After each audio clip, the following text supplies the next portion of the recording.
चला आज आपण गावरान पद्धतीने अंड्याचा रस्सा बनवू। त्याच्यासाठी मी इथे मातीचंच भांडं घेतलं आहे। याला आपण अगदी हलक्या आचेवरती गरम करत ठेवू। त्याच्यात फोडणी करता तेल घालू। कढीपत्ता अगदी तडतडला की त्याच्यात एक चिरलेला कांदा आपण फोडणीसाठी घालू।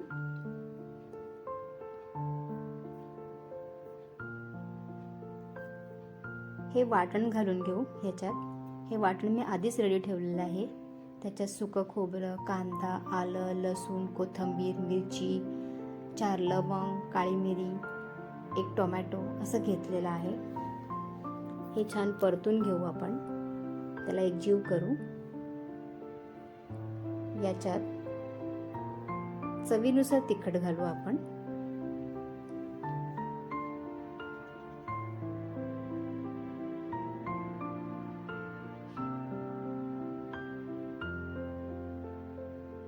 हळद घातलेली आहे।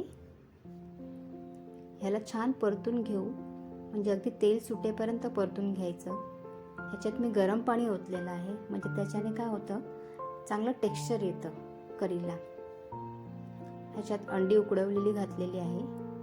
त्यांना थोडा मी चिरा पाडलेला आहे, म्हणजे काय रस्सा त्याच्यामध्ये छान ऑब्झर्व होईल आणि मग ते चवीला चांगले लागतील। ह्यात सगळी अंडी घालून घेऊ।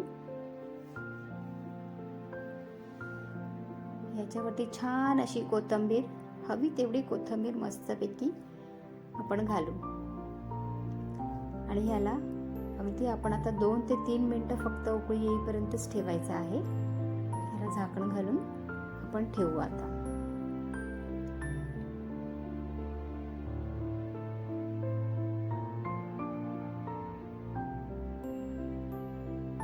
दोन ते 3 मिनिटं झाल्यावरती आपली गावरान पद्धतीची अंडा करी रेडी आहे।